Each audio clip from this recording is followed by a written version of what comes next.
Hi friends, how are you today? Welcome back to another true crime episode. I'm Faiza and every week I talk about a true crime story. So if you're interested in true crime, do like and subscribe because I will bring a new story to you every single week. So today's story is very tragic. It's about a young woman, a young student actually, that was studying midwifery in Hertfordshire, and she was unfortunately murdered by a fellow church member. And it's not a regular church, it was described to be a hate group. So this is the story of Joy Morgan. So Joy Morgan was born on February 12, 1998, and she grew up in South London, Battersea. Her mother was a hardworking woman. She was a care worker that was working long hours. She was doing 12 to 15-hour shifts daily. So the family, they did struggle financially for a while. So in 2006, Joy's stepfather, he died from cancer. Her uncle also died from the same disease. So a lot of deaths were happening in the family, including Joy's father. He has committed suicide in 2014. So a little bit after that, Joy started to study midwifery in the University of Hertfordshire. She was a very exceptional student. She was excelling. She was very outgoing. She has lots of friends. She had a very bright future in front of her. So Joy became involved in a church called Israel United in Christ. She found this church online one day and then she decided to join them. The church became very important for her. She was involved in a lot of services and she was the head lead of a children's group. She was spending more and more time at the church, which led her to stray away from her family. She was getting more and more distance with her biological family members, and she was speaking to them less and less. So Joy was drifting away from her family. She was spending more time at the church and she was speaking to her family less and less. And she became quite agitated and annoyed by them. The teachings at the church made her very racist, especially towards her younger sister. She was very racist to her. Just 2 weeks before she disappeared, Joy described the church as the best family she ever had, and I quote. She has joined this church in 2016, which caused her relationship with her family to become more distant. She was spending every waking moment at the church.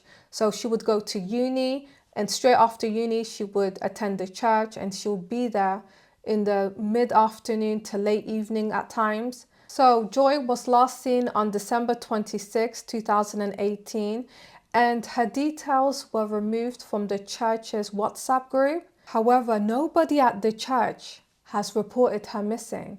Joy was living with roommates, and around December, she disappeared, like I said, and her roommate reported her to the police as a missing person in February of 2019. An investigation began, and investigators learned that Joy didn't leave the group willingly. She didn't leave the church willingly. Something terrible has happened, and people are digging for answers now. So on February 9th, 2019, the police have arrested a suspect, a man named Shofar El Israel. He was a family man that attended the church, and he was speaking with Joy regularly. They were quite well known to one another. However, the police found Joy's house keys in his abandoned car right by the M25 motorway. So Israel did admit to investigators that he did drive Joy home on December 26th,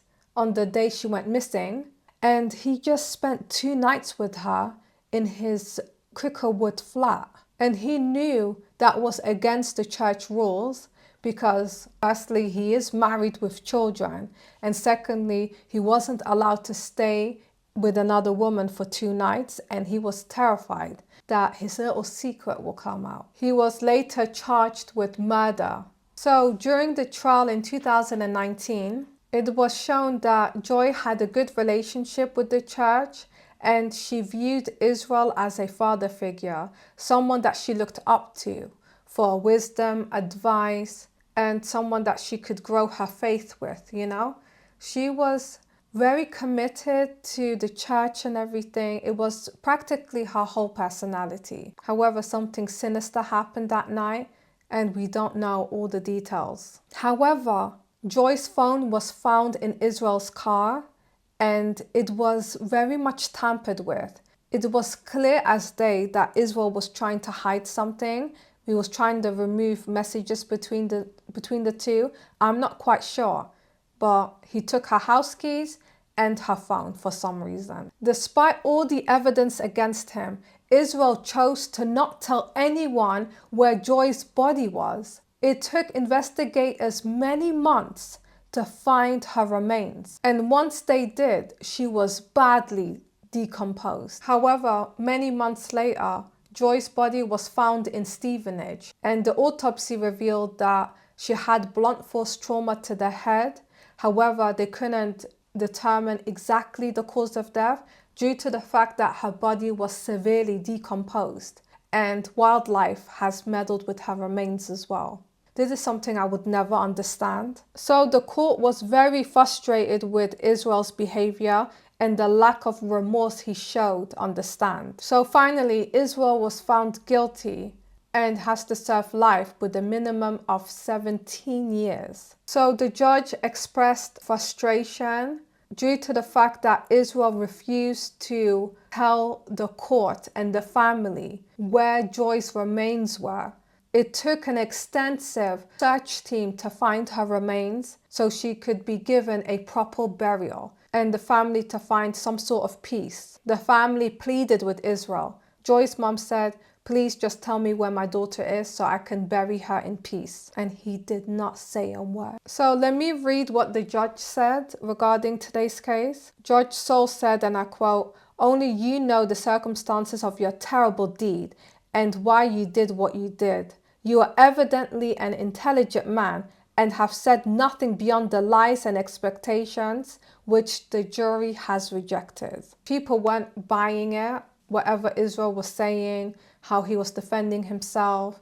It was ridiculous. Rest in peace, Joy Morgan. It is just so heartbreaking. She was a very intelligent person. She wanted to be a midwife, and her life was cut short. She was only 20 years old. So this leads us to the end of today's case. Do let me know who you would like me to talk about next week. I am open to suggestions. Do leave them in the comment section down below. And if you reached this far, thank you. I appreciate you. So till then, stay safe and hydrated, and I will see you guys in my next one. Thanks for watching. Bye.